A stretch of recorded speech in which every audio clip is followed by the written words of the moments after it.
قدومك اللبدا أقل يدمان حلبانا شرفت له. السلام عليكم ورحمة الله وبركاته. وقهرانتي وحمد لي الله سورتك لي إن هلكن السجون مادنو أنغو نبض قبنا وندي أرسن إن ذلكن كجد بنو وقت كان أضاق سوى دجرة بعد نمله ومسؤولية هون وحن حلبان ذا وقم هذا علينا يا إني هلكن كأفرين كنا سحورتين نفتو دنا سوق الدمين سيان مانتا هلكن أسوق قارنو مدن يال يمروين قدومك اللبدا أقل يحلبان ذا شرفت له سيدا دوكتين سدحي اللباتنكي فبرايو لبدا كن يتضبي طبنكي ayaa la ii magacaabay xilka ra'iisul wasaaraha jamhuuriyadda federaalka Soomaaliya muddo 3 sano iyo bar ah oo aan xilkaas hayay waxaan dalkayga iyo dadkayga ugu adeegay heerkii ugu sareeyay anigoo sugay amaanadii ummadda casriyay dawladnimada xoojiyay isla xisaabtanka abuuray nidaam maaliyadeed oo casri ah ilaaliyay xuquuqda shaqaalaha iyo ciidanka hagaajiyay xiriirka saaxiibada caalamiga ah ee Soomaaliya sidoo kalena muujiyay dhaqan shaqo oo aan hagar lahayn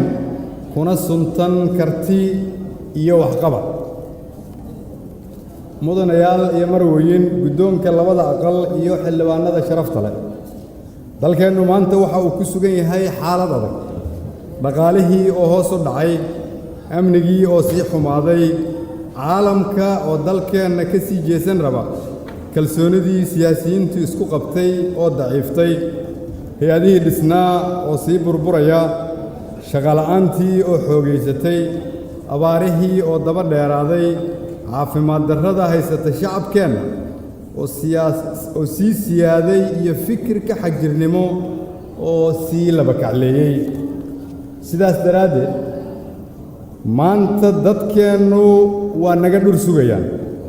waxay naga mudan yihiin inaan u maciinno daacadnimana u muujinno eex ka fogaanno ayahoodana ka shaqayno ammaanadooda u ilaalinno oo aan alla ka cabsi ugu adeegno 30 sano waxaanu mad ahaan u guulaysan weynay oo weli aan dhibka ugu jirno waxaa loo tiriyaa qaladaad ka jira hoggaankeena fursadda aan maanta haysanno waa mid naadir ah waxaan aaminsanahay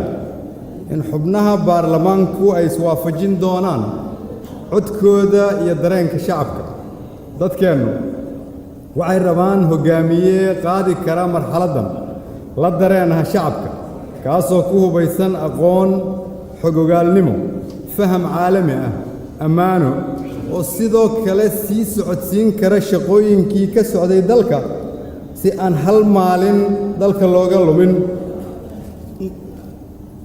la isna waafajiyo awoodaha siyaasadeed ee dalka ka jira ee mucaaradka muxaafidka iyo maamul goboleedyada markii aan arkay duruufaha lagu jiro iyo baahida loo qabo hoggaan wakhtigan la falgeli kara waan eegay xogaalnimadeyda iyo baahida dalka taalla ogaalkayga caqabadaha taagan muhiimadda ay leedahay in shaqadii socotay la sii wado ahmiyadda xiriirka togan ee aan la leeyahay saaxiibada beesha caalamka oo aan ku kabo wixii iiga kordhay 2 sano ee aan ka tirsanaa saaxiibada mucaaradka iyo anigoo u diyaarsan inaan saxo wixii iga khaldamay intii aan xafiiska joogay sida loogu baahan yahay in dhinacyada siyaasadda la isku wado waxaan go'aansaday inaan hortiinna soo istaago oo aan idin weydiisto codkiinna si aan Soomaaliya uga gudbinno wakhtigan adag innagoo wada jirna walaalayaal 4 sano ee nagu soo socota waxay u tahay dalkeenna muhiim waxay u tahay dadkeenna sidoo kale muhiim waa 4 sano aan rabno inaan dib u habaynta ciidanka dhamaystirno وافر سنة أن ربنا إن أنصو أفجرنا أرجع حسد ذلك أفيسي وافر سنة أن ربنا إن رميستنا دستور كاسي أن أهلنا حسلوني سياسات وافر سنة وأن ربنا إن نكمل دلنا وده هذا الله دولة الفدرال كصوماليا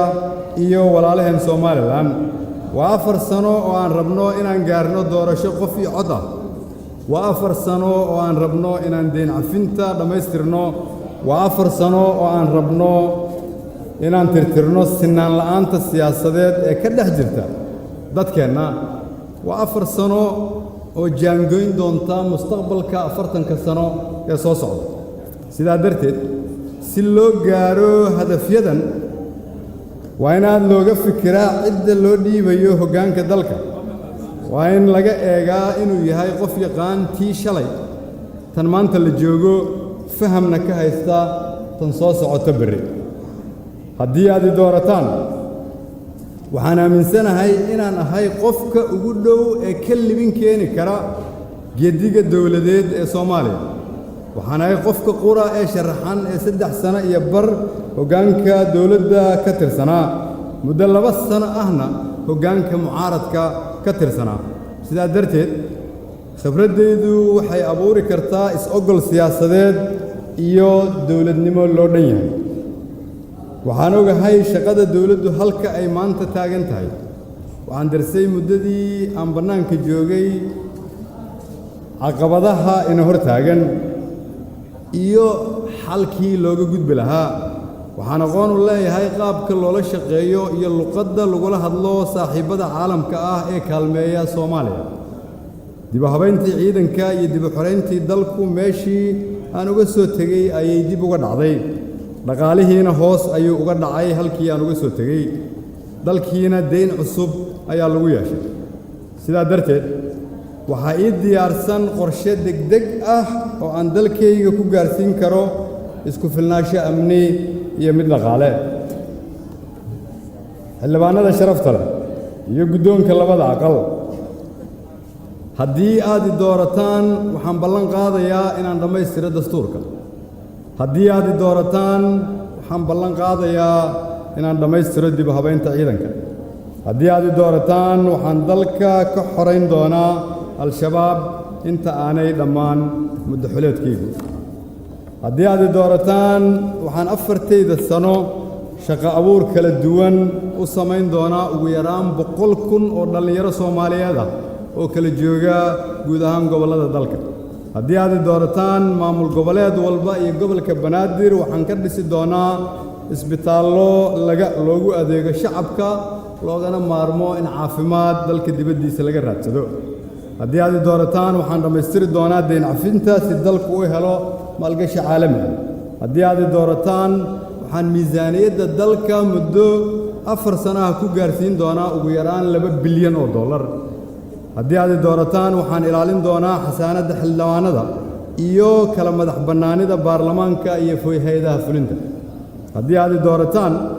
waxaan ku kordhin doonaa gunnada xildhibaanada ugu yaraan 30%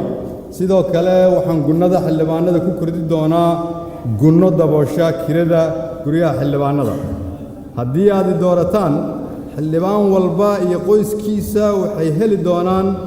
caymis caafimaad oo ah isbitaalada dalka gudihiisa iyo dalka dibaddiisa haddii aad doorataan waxaan tirtiri doonaa sinaan la'aanta dadka Soomaaliyeed ee ka dhex jirta siyaasadda haddii aad doorataan awoodda dawladdeeda 50% waxaan ku bixin doonaa horumarinta dawlad goboleedyada anigoo 50% fadhigaygu uu noqon doono dawlad goboleedyada haddii aad doorataan waxaan dalka gaarsiin doonaa doorasho qof iyo cod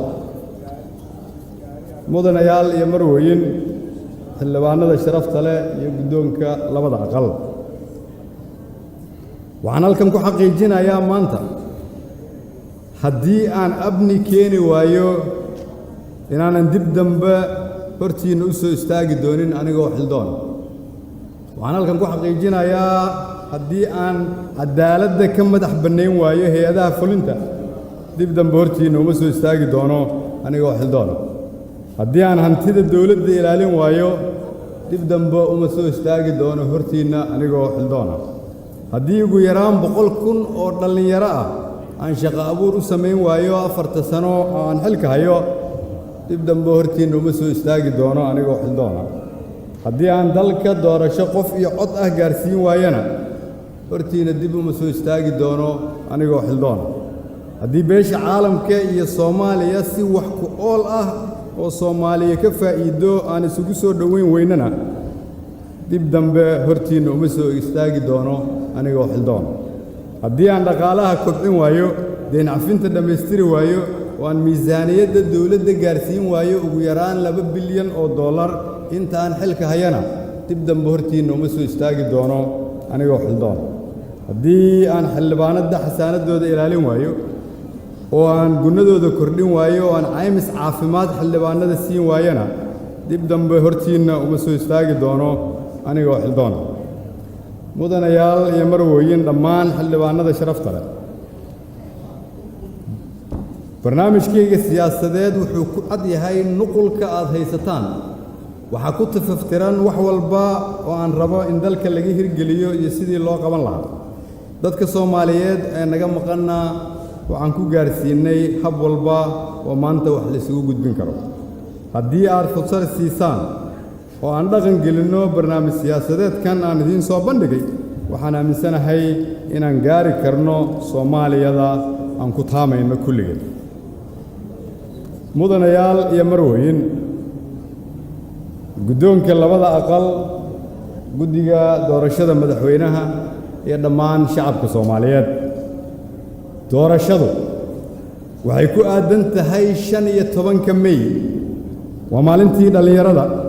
waa maalintii halgamayaasha SYL waa maalin ay Soomaalidu heshay hoggaan curiyay xornimo sinaan bulsho iyo dawlad loo dhan yahay 79 sano kadib waxaan u taaganahay in ajandihii SYL oo la casriyeeyay aan ka hirgelinno Soomaaliya kaas oo ah Soomaali siman madax bannaan isku filan nabad ah adduunkana ula macaamili karta si qaangaarnimo leh sidaas daraaddeed waxaan si xushmad leh idin weydiisanayaa codkiinna si aan u rumayno himilada dadkeenna mirihii halgankii SYL-na loo gurto 79 sano kadib mahadsanediin ballanteennu waa inaan wada guulaysanno